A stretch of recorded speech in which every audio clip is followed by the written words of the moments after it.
இன்றைக்கும் என்னோட கூட யோவான் 10ஆம் அதிகாரத்துக்கு திருப்பும்படி கேட்கிறேன். யோவான் 10ஆம் அதிகாரம்.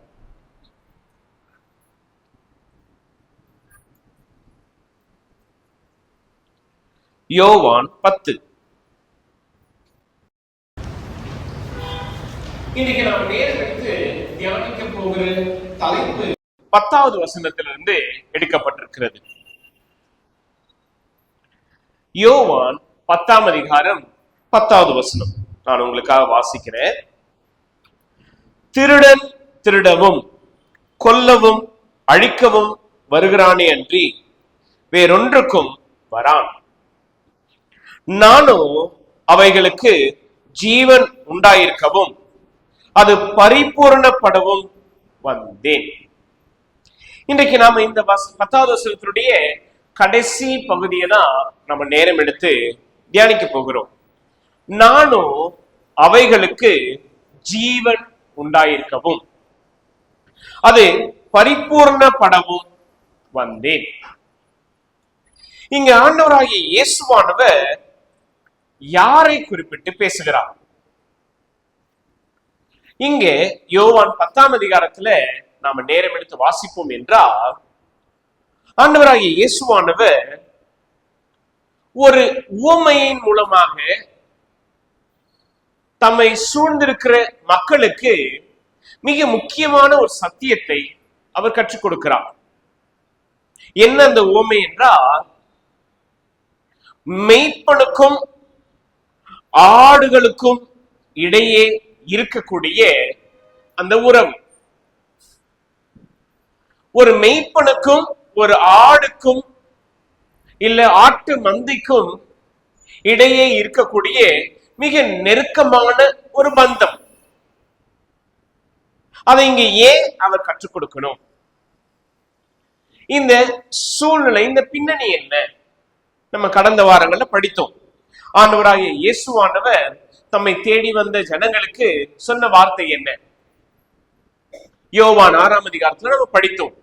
ஜீவ அப்பம் நானே, என்னிடத்தில் வருகிறவன் ஒரு காலம் பசியடையான். அடுத்ததாக நம்ம படிச்சோம், நானே உலகத்திற்கு ஒளியாய் இருக்கிறேன். ஆண்டவராகிய இயேசுவானவரிடத்தில் வருகிறவரிடத்தில் என்ன கிடையாது? இருள் சற்றும் இல்லை. இதை அங்க இருக்கிற மக்களுக்கு, சீஷர்களுக்கு, இன்னும் சொல்ல போனா யூத தலைவர்களுக்கு முன்பதாகவும் இந்த போதகத்தை அவர் போதித்தார். ஆனா எத்தனை பேர் கேட்டாங்க? எத்தனை பேர் அதை உண்மையாய் நம்பினார்கள்? எத்தனை பேர் அதை ஏற்றுக்கொண்டாங்க? எத்தனை பேர் ஆண்டவராகிய இயேசுவானவரை பின்பற்றினார்கள்? கேட்ட எல்லாருமே கிடையாது. இன்னும் சொல்ல போனா நம்ம போன வாரம் படித்தோம், இந்த பரிசேயர்கள், இந்த சதுசேயர்கள் ஆண்டவராகிய இயேசுவானவரை சோதிக்கும்படி அவங்க எல்லா காரியத்திலையும் கவனமா எப்படியாவது இயேசுவானவரை குறை கண்டுபிடிக்கணும், அவரை குற்றப்படுத்தணும், அவரை நியாயம் தீர்க்கணும். இதுதான் இந்த தலைவர்களுடைய நோக்கமும் எண்ணமுமாய் இருந்தது. அதே சமயத்துல பாத்தீங்கன்னா இந்த சீடர்கள் ஆண்டவராகிய இயேசுவானவருடைய வார்த்தை கேட்கிறார்கள். ஆனா கேட்ட எல்லோருமே ஆண்டவராகிய இயேசுவானவரை பின்பற்றினார்களா அப்படின்னு பாத்தீங்கன்னா ரொம்ப கம்மி. ஒரு சில பேர் என்ன சொன்னாங்க? இந்த போதகம் கடினமானது, இதெல்லாம் எப்படி வாழ்க்கையில செயல்படுத்த முடியும், கை கொள்ள முடியும்? சோ ஆண்டவராகிய இயேசுவானவர் கற்றுக் கொடுத்த அல்ல போதித்த ஒவ்வொரு வார்த்தைகளும் கேட்டவர்கள் எல்லோருமே விசுவாசிக்கவில்லை. எல்லோருமே ஆண்டவராகிய இயேசுவானவரை ஏற்றுக்கொள்ளவில்லை. எல்லோருமே ஆண்டவராகிய இயேசுவானவரை பின்பற்றவில்லை. சோ இந்த சூழ்நிலையில தொடர்ந்து ஆண்டவராகிய இயேசுவானவர் இந்த மக்களுக்கு போதிக்கிறார். என்ன போதிக்கிறார்? இங்க 10ஆம் அதிகாரத்துல நம்ம பார்க்கிறோம். முதல் வசனம் பாருங்களேன். மெய்யாகவே மெய்யாகவே நான் உங்களுக்கு சொல்லுகிறேன், ஆட்டு தொழுவத்துக்குள் வாசல் வழியாய் பிரவேசியாமல் வேறு வழியாய் ஏறுகிறவன் கள்ளனும் கொள்ளைக்காரனுமாய் இருக்கிறான். ஓகே, இந்த ஒரு கான்செப்ட புரிஞ்சுக்கிறோம் அப்படின்னா ஆப்வியஸ்லி நாம வீட்டுல ஆடு வளர்த்திருக்கணும், இல்ல ஆடு மேய்க்கிறவர்களாக இருந்திருக்கணும். நாம யாருமே அப்படி கிடையாது. எப்ப நம்ம அப்படி ஆகும், நம்ம அப்பா அம்மா வந்து சொல்லுவாங்க, படிக்கவே மாட்ட, நீ உருப்படவே மாட்டேன்னா என்ன பண்ணு, அப்படிங்களா, ஆடு கூட வரமாட்டேது, மாடு மேய் போ.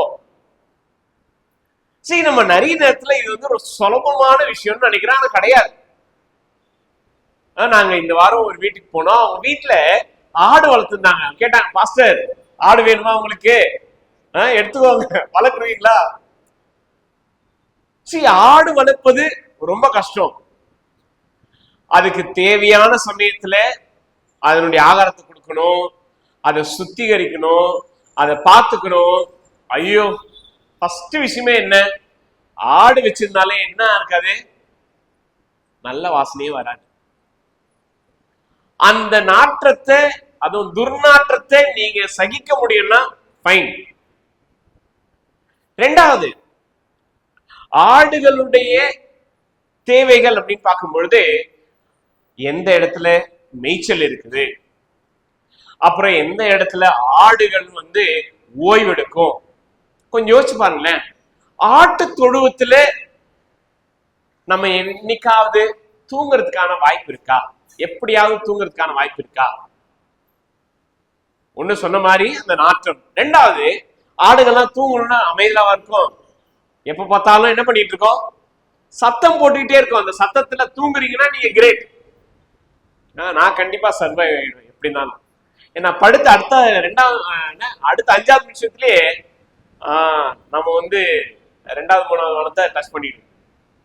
ஆனா ஒரு சில பேருக்கு வந்து எப்படி இருக்கணும், அமைதலான நிசப்தமான ஒரு இடமா இருக்கணும், அப்பதான் தூக்கம் வரும். சோ இங்க நம்ம பார்க்கிறோம், ஆடுகளை மேய்க்கிற இந்த மேய்ப்பர்கள் என்று சொல்லும் பொழுது ரொம்ப சாதாரண ஒரு வேலை கிடையாது, கடினமான ஒரு வேலை. இங்க ஆண்டவராக இயேசுவானவர் இதை ஒரு உவமையாக எடுத்து என்ன பண்றாருன்னா அங்க இருக்கிற மக்களுக்கு கற்றுக் கொடுக்கிறார். என்ன கற்றுக் கொடுக்கிறார்? யாரு உண்மையாகவே தொழுவத்தின் மீது, அதாவது மக்கள் மீது கரிசனை உள்ளவர்களாக இருக்கிறார்கள். இங்க அவர் ஆரம்பிக்கும் போது என்ன சொல்றாருன்னா, வந்தவங்க எல்லோருமே தொழுவத்தின் மீது, அதாவது மக்கள் மீது ஆர்வத்தோட இல்ல நாட்டத்தோட இல்ல விருப்பத்தோடு வரல. என்ன வராங்கன்னா, வேறு வழியாய் அவங்க யாரு, கள்ளனும் கொள்ளைக்காரனுமா இருக்கிறாங்க. ஊர்ல பாத்தீங்கன்னா இத சொல்லுவாங்க, ஆடு திருடுறவங்க ராத்திரி நேரத்துல என்ன பண்ணுவாங்க, யாருக்கும் தெரியாம, யாரும் காணாதபடி பார்க்காதபடி என்ன பண்ணுவாங்க, அதை எடுத்துட்டு போவாங்க. இப்போ கிராமத்திலேயே அப்டேட் பண்ணிட்டாங்க, சிசிடிவி கேமரா வச்சிருக்கிறாங்க. மெய்ப்பெண் போய் நல்லா வீட்டுல தூங்கலாம், சிசிடிவி கேமரா இருக்கு ஆடுகளை பார்த்துக் கொள்வதற்காக. ஆனா அந்த காலத்துல அப்படி இல்லை. மெய்ப்பெண் மிகுந்த கவனத்தோடு ஜாக்கிரதையோடு ஆடுகளை காக்குறாங்க. ஆனா எல்லா மெய்ப்பர்களும் அப்படி இருப்பாங்கன்னா இல்லை. கொஞ்சம் செல்வம் உள்ளவர்கள், அதாவது அந்தஸ்து படைத்தவர்கள் என்ன பண்ணுவாங்கன்னா, மெய்ப்பர்களை வேலைக்காக கொண்டு வருவார்கள். அவர்கள் ஒவ்வொரு மாதமும் அவர்களுக்கு ஒரு குறிப்பிட்ட தொகை சம்பளமாக கொடுக்கப்பட்டு இந்த ஆடுகளை பார்த்துக் கொள்ளும்படியான அந்த பொறுப்பு வேலை கொடுக்கப்படும். ஆனா அவங்க அந்த எஜமான் பார்த்து கொள்ளுகிற தன்மையை போல அந்த வேலைக்காரர்கள் பார்த்து கொள்ள மாட்டார்கள். இங்க ஆண்டவராகிய இயேசுவானவர் இந்த ஒரு காரியத்தை தான் உவமையாக இங்க மக்களுக்கு, அங்க அவரை சுற்றி இருக்கிற அந்த தலைவர்களுக்கு கற்றுக் கொடுக்கிறார். வாசிக்கிறோம் பாருங்களேன். 2வது வசனம், வாசல் வழியாய் பிரவேசிக்கிறவனும் ஆடுகளின் மெய்ப்பனாய் இருக்கிறான். நம்ம சொந்த வீட்டுல நாம திருட்டுத்தனமா போனா என்ன சொல்லுவோம், என்ன இவன் சொந்த வீட்லயே வந்து திருடன் போல நுழைறானே. இங்கே அதே கான்செப்ட் தான். இந்த ஆடுகளுக்கு மெய்ப்பனா இருக்கிறவன் அதனுடைய வாசல்ல, அதனுடைய அந்த துவக்கத்துலதான் அவன் வந்து என்ன பண்ணுவான், போவான். வேறு வழியாவோ இல்ல பக்க வழியாக குதித்து வந்து செயல்படுகிறவன் கிடையாது. இங்கே ஆண்டவராகிய இயேசுவானவர் இந்த உவமையை சொல்வதற்கான காரணம் இருக்கிறது. ஏன்னா இந்த ஜனங்களுக்கு கற்றுக் கொடுப்பதற்கும் சத்தியத்திலே நடப்பதற்கும் யாரும் நேர் வழியாக வரவில்லை. எல்லோரும் எப்படி இருக்காங்கன்னா கள்ளனும் கொள்ளைக்காரனுமாய் இருக்கிறார்கள். இவர்கள் எதிர்பார்க்கிறது எல்லாமே என்னன்னு பாத்தீங்கன்னா தங்களுடைய தேவைகளுக்காக, தங்களுடைய ஆத்ம திருப்திக்காக, அவங்களுடைய சொந்த காரியங்களுக்காக தான் இருக்கிறாங்க தவிர ஆடுகள் மீது கரிசனை இல்லை. வாசிக்கிறோம் பாருங்க, 10ஆம் அதிகாரத்துல 12வது வசனம். மேய்ப்பனா இராதவனும் ஆடுகள் தனக்கு சொந்தம் அல்லாதவனுமான கூலியால் ஓனாய் வருகிறதை கண்டு ஆடுகளை விட்டு ஓடி போகிறான். அப்பொழுது ஓனாய் ஆடுகளை பீறி அவைகளை சிதறடிக்கும். 13வது வசனம். கூலியால் கூலிக்காக வேலை செய்கிறவனாகையால் ஓடி போகிறான். ஆடுகளுக்காக அவன் கவலைப்படான். இது ஆப்வியஸ்லி உண்மை. நாம ஒரு இப்போ வேலை செய்யறோம் அப்படின் போது நாம ஒரு கம்பெனிலேயோ இல்ல நாம இன்னொருத்தவங்களுடைய தலைமைத்துவத்துக்குள்ளாக இருக்கிறோம் அப்படின்னா நாம எதுக்காக வேலை செய்வோம்? மாச சம்பளத்துக்காக. நம்ம எதுக்காக வேலை செய்வோம்? என்னுடைய தேவைகள் சந்திக்கப்படணுன்றதுக்காக. நம்ம எதுக்காக வேலை செய்வோம்? எப்படியாவது இந்த முதலாளி கிட்ட எந்த ஒரு திட்டு வாங்காம நாம வந்த வேலையை அதை பார்த்துட்டு போயிடலாம். எனக்கும் இந்த முதலாளியினுடைய நிர்வாகத்துக்கோ எந்த ஒரு அதாவது உறவோ இல்ல பந்தமோ கிடையாது. நாம அதிக அக்கறையோடு இந்த கம்பெனிக்காக இல்ல அந்த மனிதனுக்காக வாங்கினா வேலை செய்ய மாட்டோம். ஃபர்ஸ்ட் உண்மையா இருப்போம். அதுக்கப்புறம் ஆமா நான் எவ்வளவு வேலை செஞ்சேன், என்ன இந்த மனுஷன் என்ன பாராட்டல, ஏன் இவ்வளவு வேலை செஞ்சா அவருக்கு தான் லாபம், எனக்கு ஒண்ணு இல்லை, அதே சம்பளம் தான் கிடைக்குது, அப்புறம் ஏன் எனக்கு என்ன அக்கறை, நான் பாட்டு வந்து வேலையை செஞ்சுட்டு போறேன். இன்றைக்கு மனிதர்களுடைய எண்ணம் இதுதான். நாம யாரும் நாம வேலை செய்யற அந்த கம்பெனிக்காக அப்படியே உழைச்சு கொட்டி நாம உழைக்கிறதுனால அந்த கம்பெனி மேல நின்று என்ன உலகத்திலேயே தலை சிறந்த ஒரு கம்பெனியா வந்திருக்கு அப்படின்னா நம்ம யாரும் அப்படி எதிர்பார்க்கவும் மாட்டோம். அந்த அளவுக்கு நம்ம வேலை செய்ய மாட்டோம்.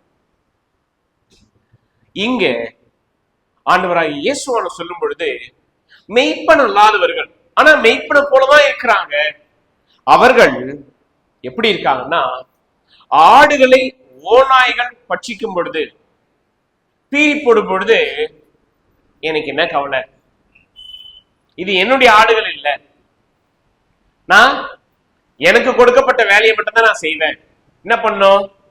ஆடுக்கு மேய்ச்சலை கொடுக்கணும், அதாவது தீனி போடணும், அதை சுத்தப்படுத்தணும், அதுக்கப்புறம் அந்த ஆடுகளுக்கு வந்து தேவையான இடத்துல புல் இருக்கிற இடத்துல கொண்டு போய் அதுக்கு சாப்பாடு கொடுக்கணும். ஃபைன், அவ்வளவுதான். ஓனாய் வந்து பட்சித்து போட்டா என்ன, போடலன்னா எனக்கு என்ன கவலையே இல்லை. அவன் கொடுக்கப்பட்ட அந்த வேலையை மாத்திரம்தான் செய்கிறான் தவிர அதை மீறி அதுக்கு தாண்டி அதற்கு அதிகமாக செய்கிறவன் கிடையாது. இங்க வாசிக்கிறோம் 13வது வசனம் படித்தோம். ஆடுகளுக்காக அவன் கவலைப்படான். யோவான் 10ஆம் அதிகாரம் 13வது வசனத்துல இப்படியே நம்ம வாசிக்கிறோம், அவன் கவலையே பட மாட்டான். which means அவனுடைய என்ன அக்கறையே இல்லை. இப்படிதான் இஸ்ரவேலில் உள்ள தலைவர்கள், இன்னும் சொல்ல போனா மத போதகர்கள் அப்படி இருந்தாங்க. ஜனங்கள் மீதான அந்த அக்கறையும் ஜனங்கள் மீதான அந்த அன்பும் கரிசனையும் இல்லவே இல்லை. இங்க ஆண்டவராகிய இயேசுவானவர் இந்த ஜனங்களுக்கு புரிய வைக்கும்படி யார் நல்ல மெய்ப்பன், இங்க தன்னையே அவர் மெய்ப்பனாக வாசலாக வழியாக இங்க ஆண்டவராகிய இயேசுவானவர் தன்னை அவர்களுக்கு அறிமுகம் செய்கிறார். வாசிக்கணும் பாருங்களேன்.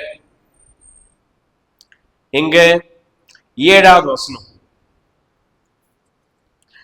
நானே ஆடுகளுக்கு வாசல் என்று மெய்யாகவே மெய்யாகவே உங்களுக்கு சொல்லுகிறேன். நீங்க எடுத்த உடனே ஆண்டவராகிய இயேசுவானவர் நானே ஆடுகளுக்கு வாசல் என்று சொல்லவில்லை. இதற்கு முன்னாடி இருக்கக்கூடிய இந்த வசனங்களை படித்தோம் என்றால் இந்த ஜனங்களுடைய தன்மையை நம்ம புரிந்து கொள்ளலாம். பாருங்களேன், 6வது வசனம், இந்த ஓமையை இயேசு அவர்களுடனே சொன்னார், அவர்களோ அவர் சொன்னவைகளின் கருத்தை அறியவில்லை.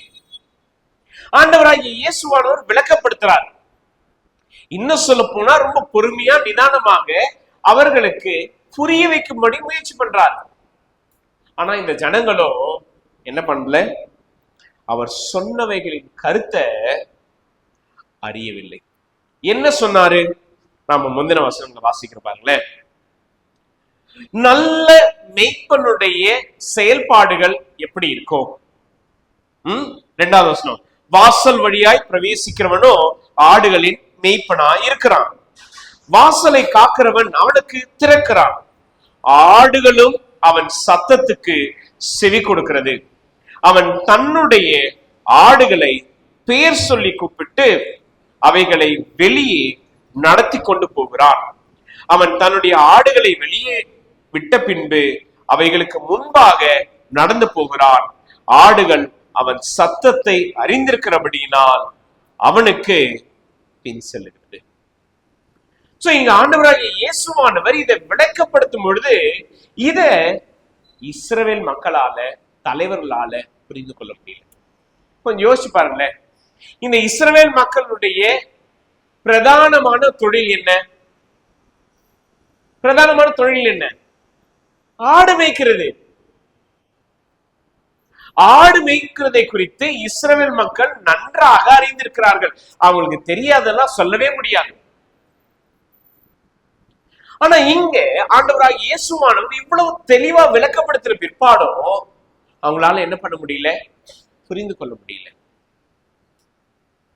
இங்க நல்ல மெய்ப்பன் செய்கிற செயல்களை, அவருடைய தன்மைகளை குறித்து ஆண்டவராகிய இயேசுவானவர் கற்றுக் கொடுக்கிறார். புரியல, இப்போ இன்னும் விளக்கப்படுத்துகிறார். அதான் நம்ம 7வது வசனத்துல வாசிக்கிறோம், நானே ஆடுகளுக்கு வாசல். 8வது வசனம், நானே வாசல், என் வழியாய் ஒருவன் உட்பிரவேசித்தால் அவன் ரட்சிக்கப்படுவான். அவன் உள்ளும் புறமும் சென்று மேய்ச்சலை கண்டடைவான். இங்க இந்த ஒரு வார்த்தையை நம்ம கவனித்து பார்க்கணும். நம்ம 2 வாரங்களுக்கு முன்பதாக படித்தது என்ன? ஜீவ அப்பம் நானே. இந்த ஜனங்கள் ஆண்டவராகிய இயேசுவானவரை தேடி வந்தார்கள். அதுவும் அவர் ஒரு இடத்துல இருந்து இன்னொரு இடத்துக்கு போயிட்டாங்க. படகு ஏறி மக்கள் ஆண்டவராகிய இயேசுவானவர் அக்கறையில இருக்கிறாருன்னு தெரிஞ்சுக்கிட்டு வந்தாங்க. அப்ப கேக்குறாரு, நீங்க எதனால என்ன தேடி வந்தீங்க? நான் சொன்ன வார்த்தையினாலயா, இல்ல நான் உங்களுக்கு கொடுத்த உணவுனாலயா? இந்த ஜனங்கள் ஆண்டவராகிய இயேசுவானவர் செய்த அந்த அற்புதம், அவர்களுக்கு அனுதினமும் அன்றன்றாட தேவைகள் சந்திக்கப்பட்டதுனால இயேசுவை தேடி வந்தாங்க. அடுத்ததாக நம்ம பார்க்கிறோம், நானே உலகத்திற்கு ஒளியாய் இருக்கிறேன். அவன் இருளிலே நடவாமல் என்ன பண்ணுவான்? வெளிச்சத்தை கண்டடைவான். இங்கேயும் பார்க்கும்போது இந்த தலைவர்கள், யூத தலைவர்கள் எப்படியாவது இயேசுவானவரை குற்றம் கண்டுபிடிக்கணும், அவரை நியாயம் தீர்க்கணும் அப்படின்னு தான் வராங்க. மாறாக அவர் யார் என்பதை, அவரால் நம்முடைய இருதயத்தில் வெளிச்சத்தை கொடுக்க முடியும் என்பதை அவங்க உணரல. அவனுடைய இருதயம் இருள் அடைந்தது. இங்க அதே போல நம்ம பார்க்கிறோம், ஆண்டவராய் இயேசுவானவர் தன்னை யார் என்று அறிமுகம் செய்கிறார். நான் தான் வாசல், என் வழியாய் ஒருவன் உட்பிரவேசித்தால் அவன் ரட்சிக்கப்படுவான். அதாவது என்னை நம்புகிறவனுக்கு, என்னை ஏற்றுக்கொள்ளுகிறவனுக்கு ரட்சிப்பு. இன்றைக்கு இது நமக்கு நல்லாவே தெரியும். ஆனா இங்க ஆண்டவராய் இயேசுவானவர் இதோட நிப்பாட்டுங்க. கூட இன்னொரு விஷயத்தை சேர்த்து சொல்லுகிறார். வாசிக்கிற பாருங்களேன், 11வது வசனம். நானே நல்ல மேய்ப்பன், நல்ல மேய்ப்பன் ஆடுகளுக்காக தன் ஜீவனை கொடுக்கிறான். நான் வாசல் மாத்திரம் கிடையாது, நான் நல்ல மேய்ப்பன். நான் உங்களுக்காக என்ன பண்ணுவேன்? என் ஜீவனை கொடுக்கிறேன். இந்த ஒரு கான்செப்டை நாம எப்படி புரிந்து கொள்ள முடியும்? உதாரணத்துக்கு மனித ரீதியாக இந்த வார்த்தையில நானே நல்ல மேய்ப்பன், நல்ல மேய்ப்பன் ஆடுகளுக்காக தன் ஜீவனை கொடுக்கிறான், இது உண்மையிலேயே சாத்தியமா? மேய்ப்பனானவன் தன் ஆடுகளுக்காக ஓனா இடத்தில் போய் சண்டை போடுவானா? என்ன சொல்லுவோம்? ஒரு ஆடு தானே, போனா பரவாயில்ல, உன்னுடைய ஜீவன் தான் முக்கியம், நீ இருந்தனா மத்த ஆடுகள்னா பாத்துக்கலாம்ல. இது ஹியூமன் திங்கிங், மனித ரீதியாக எல்லாமே ஏன் பரவாயில்லப்பா, ஒண்ணு போச்சு இல்ல, பரவாயில்ல, உங்ககிட்ட இத்தனை இருக்குல்ல, ஃபைன். ஆனா ஆண்டவராய் இயேசுவானவர் அப்படி அல்ல. அவருடைய தொழுவத்துல 100 ஆடுகள்ல ஒரு ஆடு காணா போனாலும் என்ன பண்ணுவாரு? 99 ஆடுகள் மேல இருக்கிற அந்த கரிசனை காட்டில் அந்த ஒரு ஆடு காணாம போயிடுச்சு, தேடி போய் கண்டுபிடித்து தோளில் போட்டு சந்தோஷமா திரும்பி. இதுதான் ஆண்டவராகிய இயேசுவானவருடைய தன்மை. நாம இன்றைக்கு கர்த்தராகிய இயேசுவானவரை அறிந்திருக்கிறோம், விசுவாசித்திருக்கிறோம். நாம் அவருடைய மந்தையிலே மேய்ச்ச ஆடுகளா இருக்கிறோம். நாம ஒருவேளை கர்த்தரை விட்டு விலகி போயிருந்தோம்னா, கர்த்தரை விட்டு பின்வாங்கி போயிருந்தோம்னா, ஆண்டவராகிய இயேசுவானவர் நம்மை தேடி கண்டுபிடிக்கும்படி எல்லா விதமான பிரயாசங்களையும் அவர் எடுப்பார். எதிரிகளோடு அவர் எதிர்த்து நிக்கணுமா? நிச்சயமா அவர் செய்வார். உங்களுக்காக பல மைல் தூரம் நடக்கணுமா? அவர் நடப்பார். உங்களுக்காக அவர் கண்ணீர் விடுவாரா? நிச்சயமா கண்ணீர் விடுவார். உங்களுக்காக வேதனைப்படுவாரா? நிச்சயமா வேதனைப்படுவார். ஏன்னா நம்ம என்ன சொல்லுவோம்? என் வாழ்க்கை சூழ்நிலை இப்படியா இருந்தது, ஆண்டவரை தேட முடியல, என்னுடைய வாழ்க்கையில இந்த ஒரு பலவீனம் வந்துருச்சு, அதனால கர்த்தரை நான் உண்மையா என்னுடைய வாழ்க்கையில அவரை தொடர்ந்து சார்ந்திருக்க முடியல, என்னுடைய வாழ்க்கையில இந்தந்த சூழ்நிலைகள், இந்தந்த பலவீனங்கள், இந்தந்த காரியங்கள் இருந்தது, ஆண்டவரை நானு உறுதியா நம்ப முடியல. சர்ச்சுக்கு போறியா? மாசத்துக்கு ஒரு தடவைங்க. அதை எப்படி போற? எப்ப போகணும்னா காலையிலனா காலையில, சாயந்தரம்னா சாயந்தரம், எப்ப வேணா நான் போவேன். ஆண்டவராகிய இயேசுவானவர் தன்னை விட்டு பிரிந்த ஆடுகளுடைய நிலை எப்படியாக இருந்தாலும் அவர் தேடி செல்லுகிற நல்ல ஒரு மேய்ப்பனாக இருக்கிறார். அவர் நம்மளை விட மாட்டார். நாம தான் விட்டுட்டு ஓடணும்னு பார்ப்போம். ஆனா எவ்வளவு தூரம் ஓடினாலும், எவ்வளவு தூரமா நாம என்ன ஈவன் ஒளிந்து கொண்டிருந்தாலும் நம்மை தேடி வந்து நமக்காக அவருடைய ஜீவனை கொடுக்கக்கூடிய. இன்றைக்கும் இந்த காரியங்கள், இந்த ஒரு பகுதியிலிருந்து 2 முக்கியமான சத்தியங்களை உங்கள் மத்தியில நான் பகிர்ந்து கொள்ள விரும்புகிறேன். ஒன்று, ஆண்டவராகிய இயேசுவானவர் நல்ல மேய்ப்பனாக இருக்கிறார், அவரே வாசல் என்று சொல்லுகிறார். இங்க நம்ம கவனிக்க வேண்டிய ஒரு முதல் காரியம் என்னன்னா, இதுல ஆண்டவரே பர்சனலா நமக்காக செயல்படுகிறத நம்ம பார்க்கிறோம். இது ஆண்டவராகிய இயேசுவானவருடைய தனிப்பட்ட விதத்தில் உறுதியான உண்மையான ஒரு செயல்பாடு.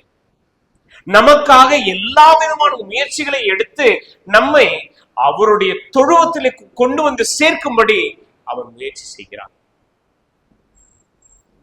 என்னென்னலாம் செய்யறார் பாருங்களேன். பாருங்க, இங்க 10வது அதிகாரத்துல வாசிக்கிறோம்.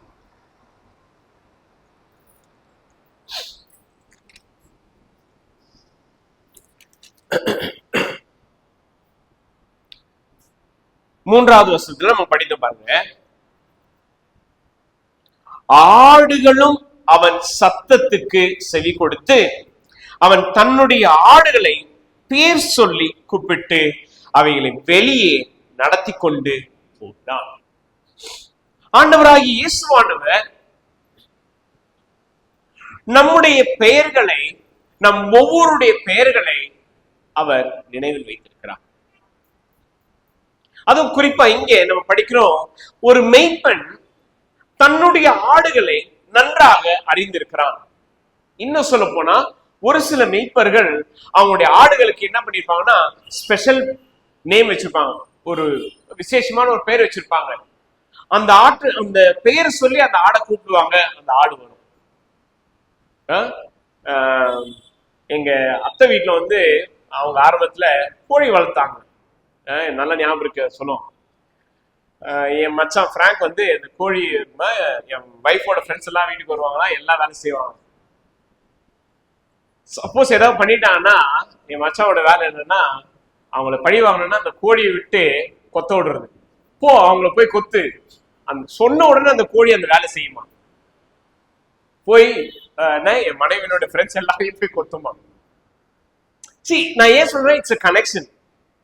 அவங்களோடு இருக்கக்கூடிய அந்த உறவு எதையும் எப்பொழுதும் அறிந்து கொள்ளக்கூடிய அந்த காரியத்தை ரொம்ப எங்க இருந்தாலும்.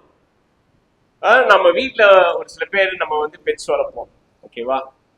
அது நம்ம எல்லோருக்குமே பிடித்தமான ஒரு காரியம். நாம என்ன சொன்னாலும் அதை ரொம்ப கவனமா கேட்டு செய்யும். அது நாயா இருந்தாலும் சரி, பூனையா இருந்தாலும் சரி, வேற எந்த ஒரு இதா இருந்தாலும் சரி. ஒரு சில பேர் வாத்து வளர்க்குறாங்க, ஒரு சில பேர் வித்தியாசமா ஆமை வளர்க்குறாங்க வீட்டுல. ஆமா, சீரியஸ்லி வீட்டுல ஆமை வளர்க்குறாங்க, முயல் வளர்க்குறாங்க, அதுக்கு பேர் வைக்கிறாங்க, கூப்பிட்டா அது வருது. இன்ட்ரெஸ்டிங். சோ அது உண்மையிலேயே ஒரு ஆழமான உறவை காண்பிக்கிறது. சோ ஆண்டவராகிய இயேசுவானவர் நம்முடைய ஒவ்வொருவருடைய பெயர்களை அறிந்திருக்கிறார். அவர் பெயர் சொல்லி அழைக்கிறார். இங்க நம்ம கவனிக்க வேண்டிய விஷயம் இதுதான், ஆடுகளும் அவன் சத்தத்துக்கு செவி கொடுக்கிறது. இன்னைக்கு நம்ம நிறைய பேர் வந்து காது கேட்டும் கேளாதவன் போல நம்ம இருப்போம். கூப்பிடு, நான் 2 தடவை தானே கூப்பிட்டுருக்கேன், இன்னும் 2 தடவை கூப்பிடு, அப்பதான். சீரியஸா நாம உண்மையிலேயே செவி கொடுக்கிறவர்களாக இருப்போம் என்றால் நல்ல மேய்ப்பனுடைய சத்தத்தை நம்ம கேட்போம். இந்த வாரம் கேம் கார்டன்ல ஒரு சில மக்களை சந்திக்கும் பொழுது எனக்கு உண்மையிலேயே அவங்க பேர் ஞாபகம் வரல. ஓகே, யூஸ்வலி நான் என்ன பண்ணுவேன்னா நோட்ல எழுதி வச்சுப்பேன், இவங்களெல்லாம் மீட் பண்ற இவங்க பேரு. நிறைய பேர் இருந்ததுனால இவங்க யாரு என்னன்னு தேடுறேன். நானு 2-3 ஃபிளிப் பண்றேன், பாக்குறேன். ஐயோ, உண்மையிலேயே ரொம்ப எம்பாரசிங்கா இருந்துச்சு. சரி, திரும்ப பாக்குறேன். அப்புறம் சிஸ்டர் கோச்சிக்காரி, இவங்க பேர் என்ன? அப்புறம் ஓகே இங்க எழுதி வச்சிருக்கேன் அப்படின்னு. சி, சம்டைம்ஸ் எவ்வளவு முயற்சி எடுத்தாலும் இந்த பெயர்களை ஞாபகம் வைத்துக் கொள்வது ரொம்ப கடினம். ஒரு ஃபேமிலியில எல்லாம் பாத்தீங்கன்னா எல்லாருடைய பேரும் எம்லியா ஆரம்பிக்குது. இவங்க பேர் மாலத்தியா இல்ல இவங்க பேர் மீராவா, எனக்கே கன்ஃபியூஷன் ஆயிடுது. பட் ஸ்டில் முயற்சி பண்றோம், ஓகே, இவங்களுடைய பெயர்களை தெரிந்து கொள்வதற்காக. ஏன் இதை சொல்றேன் அப்படின்னா, இங்க ஆண்டவராகிய இயேசுவானவர் எத்தனை ஆடுகள் இருந்தாலும் அந்த ஆடுகளுடைய பெயர்களை அறிந்திருக்கிறார். அவர்களை பெயர் சொல்லி அழைக்கிறார். அது மாத்திரமல்ல, அந்த ஆடுகள் அவருடைய சத்தத்திற்கு செவி கொடுக்கிறது. அடுத்ததாக இங்கே பார்க்க பாருங்களேன், இங்கே 4வது வசனம், அவன் தன்னுடைய ஆடுகளை வெளியே விட்ட பின்பு அவைகளுக்கு முன்பாக நடந்து போகிறான். ஆடுகள் அவன் சத்தத்தை அறிகிறபடியினால் அவனுக்கு பின் செல்லுகிறது. ரொம்ப அழகான ஒரு வார்த்தை இது. சத்தத்தை கேட்கிறது, பின் செல்லுகிறது. இந்த ஆடுகள் மேய்ப்பனுடைய சத்தத்தை கேட்பது மாத்திரமல்ல, இந்த மேய்ப்பன் விரும்புகிறது என்னன்னா, அவருடைய சத்தத்தை கேட்டு நான் அவர் பின்னாடி போகணும். சரி, நம்ம நிறைய பேர் ஃபாலோ பண்ணக்கூடிய அந்த ஒரு கேரக்டரை நம்ம பெற்றிருக்க மாட்டோம். இவங்களை ஃபாலோ பண்ணணும், அவங்கள ஃபாலோ பண்ணணும் அப்படின்னும் போது அந்த ஒரு மொமெண்ட்ல நாம ரொம்ப இன்ஸ்பயர் ஆகும், அந்த ஒரு மொமெண்ட்ல நாம தூண்டப்படுவோம். ஆனா அது கண்டினியூஸா இருக்கும் அப்படின்னும் பொழுது சவாலுக்குரியது. இங்கே ஆண்டவராய் இயேசுவானவர் இந்த ஓமையை பயன்படுத்தும் பொழுது ரொம்ப நேர்த்தியாக, ரொம்ப ஆழமாக ஒரு சத்தியத்தை இங்கே விளக்கப்படுத்தும்படி இதை கை கொள்ளுகிறார். அவங்க சத்தத்தை கேட்கிறாங்க, அவர்கள் பின் செல்லுகிறார்கள். இங்கே ஆண்டவராகிய இயேசுவானவர் இந்த மக்களுக்கு நானே வாசல் என்று மாத்திரம் அவர் சொல்லல. அதாவது நீங்க என்னை விசுவாசித்து ரட்சிக்கப்படுவது மாத்திரமல்ல, நான் தான் உங்களுக்காக என்னுடைய ஜீவனையும் கொடுப்பேன். நீங்க என்னை விட்டு போனாலும், நீங்க என்னை விட்டு பின்வாங்கி போனாலும் நான் உங்களை தேடி வருவேன். நான் உங்கள் மேல அக்கறையா இருப்பேன். என்னுடைய அன்பை வெளிப்படுத்துவேன். என்னுடைய இரக்கத்தை நான் காண்பிப்பேன். உங்களை நான் ஒருபோதும் எந்த நிலையிலையும் கைவிட மாட்டேன் என்று சொல்கிறார். குறிப்பா நாம இது பழைய ஏற்பாட்டுல எசேக்கியேல் 34ஆம் அதிகாரத்துல நாம இதை குறித்து நம்ம படிக்கிறோம். பாருங்களேன், எசேக்கியேல் 34. இந்த எசேக்கியேல் 34 மிக முக்கியமான ஒரு அதிகாரம். இஸ்ரவேல்ல மெய்ப்பர்களாய் இருந்தவர்கள், அதாவது மக்களை நடத்துகிற தலைவர்கள், போதகர்கள், இந்த மக்களை கர்த்தருடைய வழியில நடத்தாமல் தங்களுடைய சொந்த தேவைகளுக்காக, தங்களுடைய சொந்த திருப்திக்காக அவங்க என்ன பண்றாங்கன்னா தங்களுக்கானவங்களை தேடுகிறார்கள். இப்படிப்பட்ட மெய்ப்பர்களுக்கு ஆண்டவர் கொடுத்த எச்சரிப்பின் வார்த்தை தான் இந்த எசேக்கியேல் 34ஆம் அதிகாரத்துல நம்ம படிக்கிறோம். எங்க வாசிக்கிறோம் பாருங்களேன், 3வது வசனம், 2வது வசனத்துல வாசிக்கும் பாருங்களேன். மனுபுத்திரனே, இஸ்ரவேலின் மெய்ப்பருக்கு விரோதமாக தீர்க்க தரிசனம் உரை. நீ தீர்க்க தரிசனம் உரைத்து அவர்களோட சொல்ல வேண்டியது என்னவென்றால், கர்த்தராகிய ஆண்டவர் மெய்ப்பருக்கு சொல்லுகிறார், தங்களையே மேய்க்கிற இஸ்ரவேலின் மெய்ப்பருக்கு ஐயோ. மெய்ப்பர் மந்தையை அல்லவா மேய்க்க வேண்டும். இங்க நம்ம கவனமா நம்ம படிக்கணும். இங்க ஆண்டவர் யாருக்கு எதிராக இந்த வார்த்தையை சொல்லுகிறார்? இஸ்ரவேலை மேய்க்கிறவர்களுக்கு, அதாவது இஸ்ரவேலை நடத்துகிற தலைவர்களுக்கு. நம்ம யோவான் 10ஆம் அதிகாரத்துல என்ன படிக்கிறோம்? ஆண்டவராகிய இயேசுவானவர் இந்த போதகத்தை யாருக்கு சொல்லுகிறார்? இஸ்ரவேலுடைய தலைவர்களுக்கு, பரிசேயர்களுக்கு, சதுசேயர்களுக்கு, வேதப்பாரர்களுக்கு, அங்க இருக்கிற மக்களுக்கு இந்த வார்த்தைகளை சொல்லுகிறார். வாசிக்கிறோம் 3வது வசனம் பாருங்களேன். நீங்கள் நெய்யை சாப்பிட்டு ஆட்டு மயிரை உடுப்பாக்கி கொள்ளுகிறீர்கள், கொழுத்ததை அடிக்கிறீர்கள், மந்தையோ மேய்க்காம போகிறீர்கள். என்ன நெய்யை சாப்பிடுறாங்க, which means நெய் சாப்பிட்ட பிற்பாடு நம்மளுக்கு என்ன இருக்கும்? என்ன இருக்கும்? நெய் சாப்பிட்ட பிற்பாடு மந்தமா இருக்கும். இவங்க நெய் சாப்பிட்டு அதுக்கப்புறம் என்ன பண்றாங்க? ஆட்டு மயிரை உடுப்பாக்கி கொள்ளுகிறார்கள், which means நல்லா சாப்பிட்டு போத்திட்டு என்ன பண்றாங்க? பிளாட்டை. அடுத்து நம்ம வாசிக்கிறோம், கொழுத்ததை அடிக்கிறார்கள். தூங்குறாங்க, திரும்ப எழுந்துக்கிறாங்க, சாப்பிடுறாங்க. இதுதான் இஸ்ரவேலுடைய மெய்ப்பர்கள் செய்கிறார்கள். ஆண்டவர் சொல்றார், மந்தையோ மேய்க்காமற் போகிறீர்கள். அடுத்து 4வது வசனம், நீங்கள் பலவீனமானவைகளை பலப்படுத்தாமலும் நசல் கொண்டவைகளை குணமாக்காமலும் எலும்பு முறிந்தவர்களை காயம் கட்டாமலும் துறை துண்டவர்களை திரும்பி கொண்டு வராமலும் காணாமற் போனவைகளை தேடாமலும் போய் பலாத்காரமும் கடூரமுமாய் அவைகளை ஆண்டீர்கள். இங்கே இஸ்ரவேல் மெய்ப்பர்களுடைய வேலை என்ன? பலவீனமானவைகளை பலப்படுத்தணும். சோர்ந்து போனவர்கள், தளர்ந்து போனவர்களை போய் என்ன பண்ணணும்? உற்சாகப்படுத்தணும், பலப்படுத்தணும். ஆனா இவங்க சாப்பிட்டு மந்தமா அவங்களுடைய வீட்டிலேயே தூங்குறாங்க. அடுத்து வாசிக்கிறோம் பாருங்க, நசல் கொண்டவைகளை குணமாக்காமல் எலும்பு முறிந்தவைகளை காயம் கட்டாமல். அதாவது இவர்கள் போய் இறங்கி மக்களோடு போய் வேலை செய்யணும், மக்களுக்கு போய் உதவி செய்யணும். ஆனா இவர்கள் தங்களுடைய பொறுப்பை தட்டி கழித்து விட்டார்கள். தலைமை போதகர் அவர்கள் எப்பவுமே சொல்றது ஒரு காரியம் தான், போதகர்கள் அப்படின்னு நாம அந்த ஒரு உயர்ந்த நிலையையோ இல்ல அந்த பட்டத்தையும் நம்ம பார்க்க கூடாது. நாம எங்கெல்லாம் நம்ம இறங்கி நம்ம வேலை செய்ய முடியுமோ அங்கெல்லாம் நம்ம வேலை செய்யணும். உதவியா இருக்க வேண்டிய இடத்துல நம்ம உதவி செய்யணும். நம்மளால எந்த ஒரு காரியத்தையும் தாழ்மையா உண்மையா செயல்படணும். அதுதான் உண்மையான மெய்ப்பனுக்கு அடையாளம். நம்மளுக்கு தெரியும், இந்த குடும்ப முகாம் சமயத்துல ஒரு தடவை போதகர் அவர்கள் எல்லாருக்கும் உணவு பரிமாறினார். இங்க ஜேஆர்கே மஹால்லயும் சரி, இங்க ஒரு தடவை பிஷப் மாணிக்கம் மஹால்லயும் சரி. ஐயோ அவர் பாஸ்டர், ஐயோ அவர் இல்ல, நீங்க பாக்குறது போதகர், ஓகே பாஸ்டர், ஆனா அவர் தன்னை தேவனுடைய மக்களை மேய்க்கிற மெய்ப்பனாக அவர் பார்க்கிறார். இன்றைக்கு நாங்களும் வேலை செய்யறோம், ஐயோ பாஸ்டர் அந்த வேலை செய்யறாரு. ஏன்? நாங்க தேவனுடைய மக்களை மேய்க்கிற மெய்ப்பன். எங்களுடைய செயல்பாடுகள் என்ன? இதன்படிதான் இருக்கணும். வாசிக்கிற பாருங்களா, அடுத்தது 5.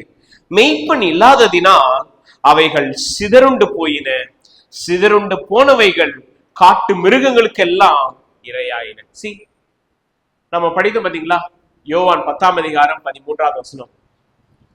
கூலிக்காக வேலை செய்கிறவன் என்ன பண்ணுவான்?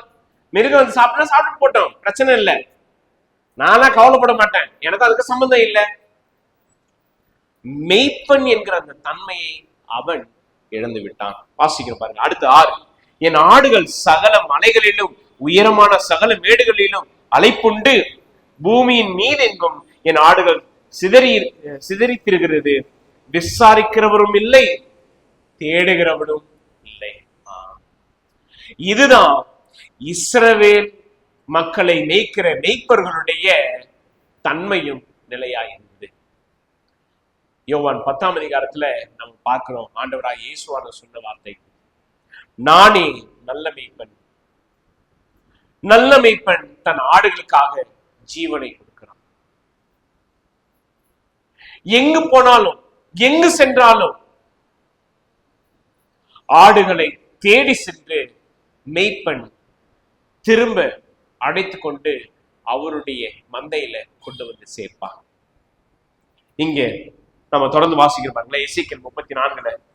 ஆகையால் மேய்ப்பரே கர்த்தருடைய வார்த்தையை கேளுங்கள், கர்த்தராகிய ஆண்டவராய் இருக்கிற நான் என் ஜீவனை கொண்டு சொல்கிறேன், மேய்ப்பன் இல்லாததினால் என் ஆடுகள் சூறையாகி என் ஆடுகள் காட்டு மிருகங்களுக்கெல்லாம் இரையாய் போயின, என் மேய்ப்பர்கள் என் ஆடுகளை விசாரியாமற் போனார்கள், மேய்ப்பர்கள் மந்தையை மேய்க்காமல் தங்களையே மேய்த்தார்கள். இதுதான் பெரிய பிரச்சனை. ஆடுகள் மீது அக்கறை இல்லாமல் அவர்கள் தங்களுக்கான காரியங்களை தேடினார்கள். இப்போ ஆண்டவர் என்ன சொல்லுகிறார்? 11வது வசனம் பாருங்க, முக்கியமான ஒரு வார்த்தை 11. கர்த்தராகிய ஆண்டவர் சொல்லுகிறது என்னவென்றால் இதோ நானே என் ஆடுகளை விசாரித்து அவைகளை தேடி பார்ப்பேன். இங்க ஆண்டவராக இயேசுவானவர் புது விஷயத்தை ஒண்ணு சொல்லல. பிதாவாகிய தேவன் என்ன சொன்னாரோ அந்த தன்மையை தன்னுடைய வாழ்க்கையில அப்படியே அதை செயல்படுத்துறார். இங்க பிதா என்ன செயல் செய்கிறாரோ அததான் ஆண்டவராக இயேசுவானவரும் செய்கிறார். இதை நம்ம எங்க பார்த்தோம்? யோவான் அதிகாரத்துல தான், யோவான் சுவிசேஷ புத்தகத்துல தான். யோவான் 5ஆம் அதிகாரத்துல தலைவர்கள் கேட்கிறாங்க, நீங்க ஓய்வு நாள்ல இந்த ஒரு வேலையை செய்கிறீங்களே சரியா? என் பிதாவானவர் கிரியை செய்கிறார், அதனால நானும் கிரியை செய்கிறேன். என் பிதாவானவர் இதை செய்கிறார், நானும் இதை செய்கிறேன். இங்க எசேக்கியேல் 34ஆம் அதிகாரத்துல பார்க்கிறோம், பிதாவானவர் தம்முடைய ஜனங்களை, தம்முடைய ஆடுகளை அவரே விசாரித்து அவைகளை தேடி பார்ப்பேன் என்று சொல்கிறார். சோ பிதாவானவர் செய்யும் பொழுது ஆண்டவராகி இயேசுவானவர் அதை அப்படியே நேர்த்தியாக டிட்டோவா ஃபாலோ பண்ணி தன்னுடைய ஆடுகளுக்காக அவர் என்ன பண்றாருன்னா தன்னுடைய ஜீவனையும் கொடுக்க அவர் அர்ப்பணிக்கிறார். விசாரிப்பது மாத்திரமல்ல, அவர்களை நடத்துவது மாத்திரமல்ல, அவர்களை பேர் சொல்லி அழைப்பது மாத்திரமல்ல, எல்லாவற்றுக்கும் மேலாக அந்த ஆடுகளுக்காக தன்னுடைய ஜீவனையும் அவர் கொடுக்கிறார். ரொம்ப அற்புதமான ஒரு வசனம் பாருங்க. அடுத்தது 12. ஒரு மேய்ப்பன் சிதறுண்ட தன் ஆடுகளின் நடுவே இருக்கிற நாளில் தன் மந்தையை தேடிக்கொண்டிருக்கிறது போல நான் என் ஆடுகளை தேடி மப்பும் மந்தாரமுமான நாளிலே அவைகள் சிதறண்டு போன எல்லா இடங்களிலும் இருந்து அவைகளை தப்பி வர பண்ணி அவைகளை ஜனங்களிடத்திலிருந்து புறப்படவும் தேசங்களில் இருந்து சேரவும் பண்ணி அவைகளுடைய சுய தேசத்திலே அவைகளை கொண்டு வந்து இஸ்ரவேல் மலைகளின் மேலும் ஆறுகள் அண்டையிலும் தேசத்தின் சகல வாசஸ்தலங்களிலும் அவைகளை மேய்ப்பேன். இது சங்கீதம் 23. என்ன? கர்த்தரின் மேய்ப்பராய் இருக்கிறார், நான் தாட்சி அடையேன். அவர் என்னை புல்லுள்ள இடங்களில் மேய்த்து அமர்ந்த தண்ணீர் அண்டையில் என்னை இங்க பார்க்கிறோம். ஆண்டவர் அவ்வண்ணமாக நம்முடைய ஜனத்திற்கு அதை செய்கிறார். சோ இங்க பிதாவாகிய தேவன் இதை செய்கிறார் என்று வாக்குத்தத்தம் பண்ணியிருக்கிறார். இதை செய்வேன் என்று சொல்லுகிறார். இதை ஆண்டவராகிய இயேசுவானவர் இதை தன்னுடைய வாழ்க்கையிலும் செயல்படுத்துகிறார். எனக்கு அருமையானவர்களே, இன்றைக்கும் இதை நம்ம ஒப்பிட்டு படிப்பதற்கான நோக்கமும் காரணமும் என்ன? முதல்ல நம்ம பார்த்தோம், ஆண்டவருடைய தனித்துவமான செயல்பாடு இருந்தது. இரண்டாவதாக இங்கே ஆண்டவருடைய தனித்துவமான அந்த உறவு வெளிப்படுத்தப்படுகிறது. நானே அவர்களை விசாரித்து அவர்களை என்ன பண்ணுவேன்? மேய்ப்பேன். இங்க ஆண்டவருக்கும், அதாவது மேய்ப்பனுக்கும் ஆடுகளுக்கும் இடையா இருக்கக்கூடிய அந்த மிக நெருக்கமான ஒரு உறவு. இன்றைக்கு நம்முடைய திருச்சபையில வருகிற மக்கள் வந்து சொல்லுகிற ஒரு காரியம் என்னன்னா, ஓகே, இங்க எல்லாரும் ஒருத்தர் விசாரிக்கிறாங்க, அன்பா இருக்கிறாங்க, நம்ம வந்து ஒரு ஐக்கியமா ஒரு குடும்பமா ஏன் இதை நம்ம செய்யறோம், எதுக்காக நம்ம கையாளுகிறோம்? இங்க வேத வசனத்துல நம்ம பார்க்கிறோம், மேய்ப்பனும் ஆடுகளும் ஒன்றாக இணைந்து அந்த ஒற்றுமையின் உறவுல ஐக்கியத்துல இருக்கிறாங்க. ஆண்டவராகிய இயேசுவானவர் அவரை நம்புகிற விசுவாசிக்கிற மக்களோடு இருக்கக்கூடிய அந்த உறவை அவர் அதிகமாக மேன்மையாக நினைக்கிறார். அவர் அப்படி இருக்கும் பொழுது நாம அந்த அன்பிலும் உறவிலும் ஐக்கியத்திலும் இணைந்திருப்பது எவ்வளவு அவசியமானது, மேன்மையானது. விசுவாசிக்கிறோம், ஆனா அடுத்த ஒரு கட்டம், அடுத்த ஒரு செயல்பாடு என்னன்னா, நாம உண்மையிலேயே ஆண்டவராகிய இயேசு கிறிஸ்துவோடு நல்ல உறவில் ஐக்கியத்தில் இருக்கிறோமா? இங்க நம்ம வாசிக்கிறோம், என் ஆடுகள் என் சத்தத்துக்கு செவி கொடுக்கும். நாம உண்மையாகவே ஆண்டவராகிய இயேசு கிறிஸ்துவுடைய தொழுவத்துல அவருடைய ஆடுகளாக இருக்கிறோம் என்றால் அவருடைய சத்தத்துக்கு நாம செவி கொடுக்கிறோமா? ஆண்டவர் தனியா தயவு செய்து உங்ககிட்ட வந்து உங்க காது கிட்ட வந்து பேசுவார்னு நினைக்காதீங்க, இல்ல கனவுல உங்க வந்து உங்ககிட்ட சொல்லுவார்னு நினைக்காதீங்க. ஆண்டவர் அவருடைய வார்த்தையின் மூலமாக தான் உங்களோடு பேசுவார். இந்த வார்த்தையினுடைய சத்தம் உங்களுடைய காதுகளில் தொனிக்கும். அந்த வார்த்தைகளிடையே நாம கேட்போம் என்றால் நாம நிச்சயமா பின் செல்லுகிறவர்களாக இருப்போம். இதுதான் மெய்ப்பனுக்கும் ஆடுகளுக்கும் இருக்கக்கூடிய மிக நெருக்கமான ஒரு உறவு.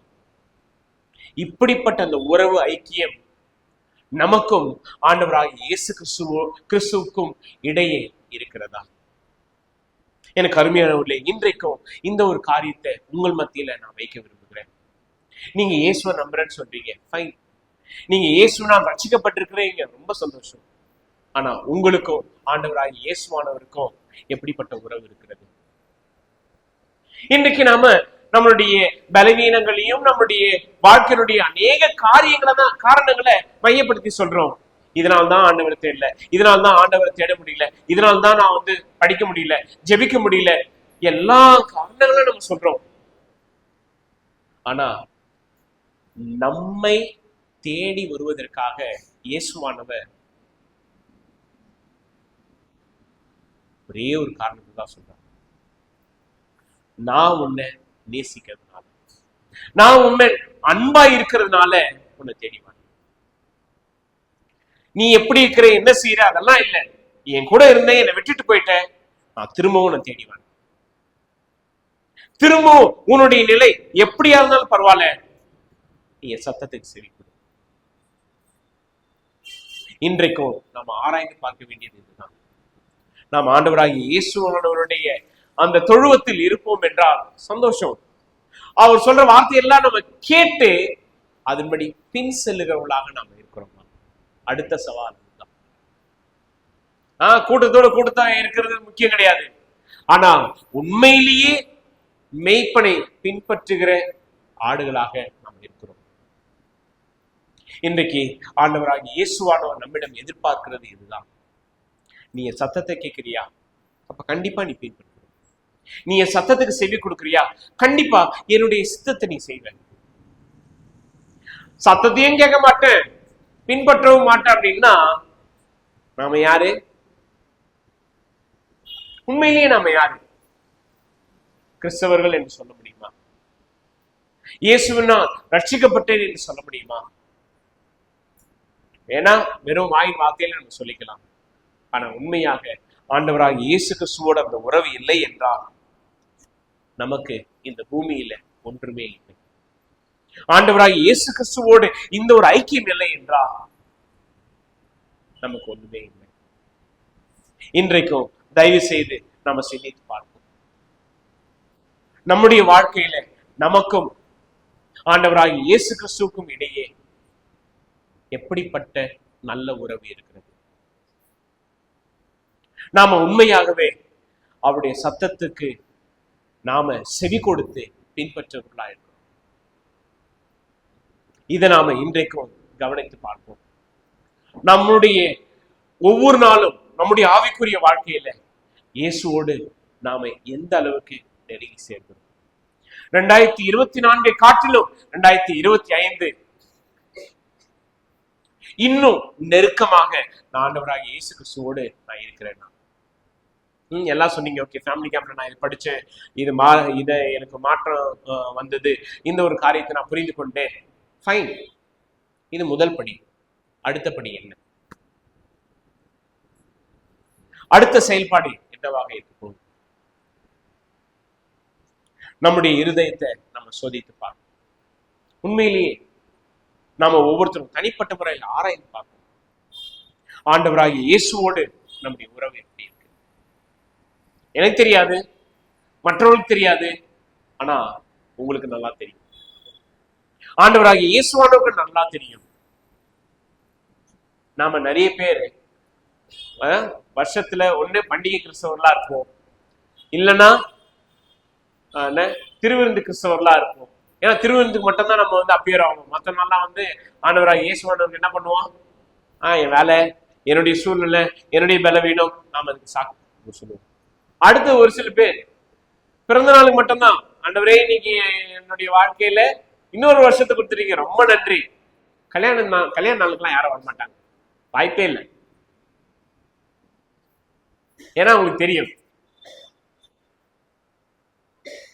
சரி, இன்றைக்கு இப்படிப்பட்ட ஒரு சூழ்நிலை உள்ள கிறிஸ்தவர்களாக தான் நம்ம இருக்கிறோம். தவிர ஆண்டவராகிய இயேசு கிறிஸ்துவோடு நம்முடைய உறவு ஒவ்வொரு நாளும் வளர்ந்து வளர்ந்து முன்னேறி செல்லுகிற ஒரு கிறிஸ்தவர்களாக நம்ம இருக்கிறோம்னா பெரிய ஒரு கேள்வி. இன்றைக்கும் கர்த்தருடைய சமூகத்துல நம்மை ஆராய்ந்து பார்த்து நம்ம கர்த்தரிடத்தில் மன்னிப்பு கேட்போம், ஒப்புரவாகுவோம். அனுதினமும் இந்த நல்ல மெய்ப்பனுடைய சத்தத்தை கேட்கிறவர்களாக இருக்கிறோமா?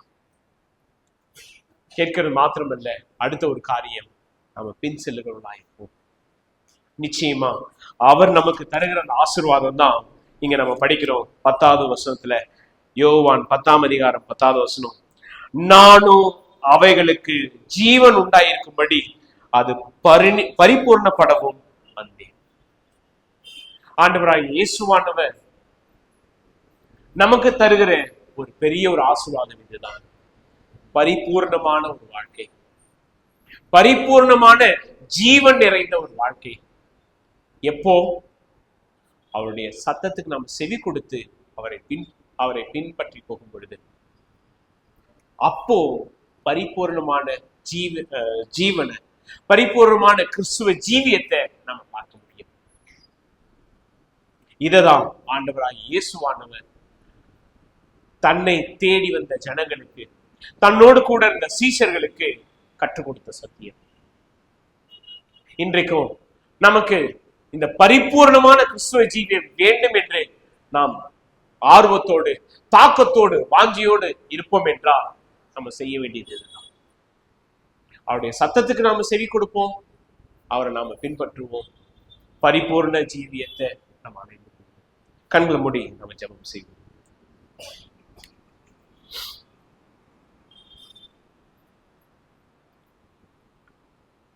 இன்றைக்கும் நாம் தனிப்பட்ட முறையில் கர்த்தரிடத்தில் சற்று நேரம் ஒதுக்கி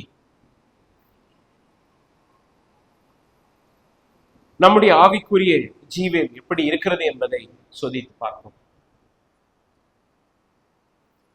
ஆண்டவராகிய இயேசுவானவருக்கும் நமக்கும் எப்படிப்பட்ட அந்த உறவு இருக்கிறது? இல்லை, இன்றைக்கும் நம்முடைய இருதயத்துல நாம் ஆராய்ந்து பார்க்கும் பொழுது, நான் ஆண்டவராகிய இயேசுவானவரை விட்டு தூரம் வந்துட்டேன், ஆண்டவராகிய இயேசுவை தேட வேண்டும் என்ற அந்த மனம் இல்லை. ஏன்னா என்னுடைய வாழ்க்கையில இந்த சூழ்நிலைகள், இந்த பலவீனங்கள், இந்த போராட்டங்கள், இந்த கஷ்டங்கள், இந்த பாதிப்புகள், இந்த வேதனைகள் இருக்கிறது. நம்ம இதெல்லாம் காரணமா சொன்னா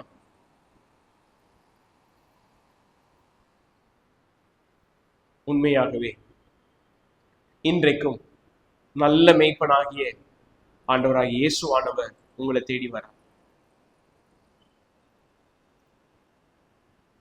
நம்முடைய நிலை என்னவா இருந்தாலும் சரி, எப்படியாக இருந்தாலும் சரி, நீ என் தொழுவத்துக்கு சொந்தமானவன், உன்னை பேர் சொல்லி அழைக்கிறார்.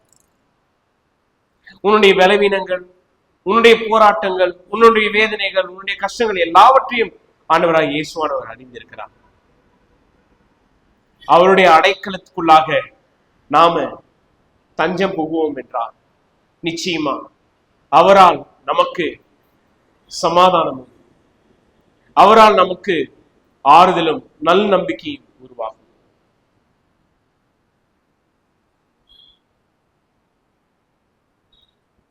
இன்றைக்கும் ஆண்டவராகிய இயேசுவானுடைய அன்பை நாம் உணர்ந்து கொள்வோம்.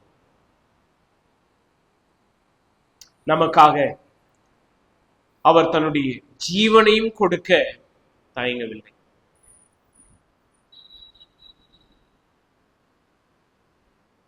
ஆனா இன்றைக்கு நாம நம்முடைய சொந்த பிரச்சனைகளையும் நம்முடைய சொந்த காரியங்களையும் காரணமாக வைத்து தடையாக கர்த்தருடைய உறவில் வளராமல் நாம இருக்கிறோம். கர்த்தரிடத்துல நாம ஒப்புரவாகும், மன்னிப்பு கேட்போம். நிச்சயமாக அவர் நம்மை மிகுந்த அன்போடு ஏற்றுக்கொள்வார். மறுபடியும் நமக்கு நல்ல நிலத்தில், அதுவும் நேர்த்தியாக நம்முடைய வாழ்க்கையை அவர் நடத்தும்படி நம்மை வழி நடத்துவார். இன்றைக்கும் அவருடைய சத்தத்துக்கு நாம எல்லோரும் செவி கொடுக்கறதுல கூட்டமாக இருப்போமா? நல்ல மேய்ப்பனாகிய இயேசுவனுடைய சத்தத்துக்கு நாம செவி கொடுப்போம் என்றால் நாம் அவரை பின்பற்றுவோம், நாம் அவரையே சார்ந்திருப்போம். எங்கள் கிருபையில நல்ல ஆண்டவரே, இரக்கமுள்ள எங்கள் பரலோக தகப்பனே, எங்களுக்காக நல் மெய்ப்பனாகிய ஆண்டவராகிய இயேசுவானவர் தம்முடைய ஜீவனையை கொடுத்து எங்கள் மீது பாராட்டின அவருடைய மேலான மேன்மையான அன்பை ஆண்டவரை நாங்கள் அறிந்துணர, இன்றைக்கும் ஆழமாக சிந்தித்து பார்த்து, நாங்க உங்களை விட்டு ரொம்ப தூரம் போயிருந்தாலும் ஆண்டவரே இதோ இயேசுவானவர் எங்களை தேடி வருகிறார், எங்களை கண்டுபிடிக்கிறார், நிச்சயமாக எங்களை பெயர் சொல்லி அழைக்கிறவர். ஆண்டவரே இன்றைக்கும் அவருடைய சத்தத்துக்கு நாங்கள் செவி கொடுக்கிறவர்களாக இருக்கும்படி ஆண்டவரே எங்களுடைய காதுகள் திறக்கப்பட, எங்களுடைய மனக்கண்கள் திறக்கப்பட ஆண்டவரே அருள் செய்யும். கர்த்தாவே, இதோ நாங்கள் சரீர பிரகாரமாக ஆண்டவரே எங்களுடைய சிந்தனையின் பிரகாரமாக எல்லா விதமான சாக்குப்போக்குகள் சொன்னாலும் கர்த்தாவே, இதோ எங்களை மன்னித்து நீரே எங்களை உம்முடைய சத்தத்திற்கு செவி கொடுக்கிற கூட்டமாக ஆண்டவராகிய இயேசுவானவருடைய உன்னதமான மேய்ச்சலிலே நாங்களும் பங்கடையும்படி, அதில் இணையும்படி, அவர் அருளுகிற இந்த உன்னதமான ஆசீர்வாதத்தை, பரிபூர்ணமான அந்த ஜீவியத்தை நாங்கள் பெற்றுக்கொள்ளும்படி அவரை பின் செல்ல கர்த்தாவே நீர் எங்களுக்கு உதவி செய்யும். நீரே எங்களுக்கு அப்படிப்பட்ட ஒரு தாக்கத்தை தாரும். எங்களுடைய குற்றம் குறைகளை, எங்களுடைய பாவங்களை மன்னித்து ஆண்டவரை நீரே எங்களை ஏற்றுக்கொள்ளும். இயேசு கிறிஸ்து மூலம் ஜெபிக்கிறோம் எங்கள் ஜீவன் நல்ல பிதாவே.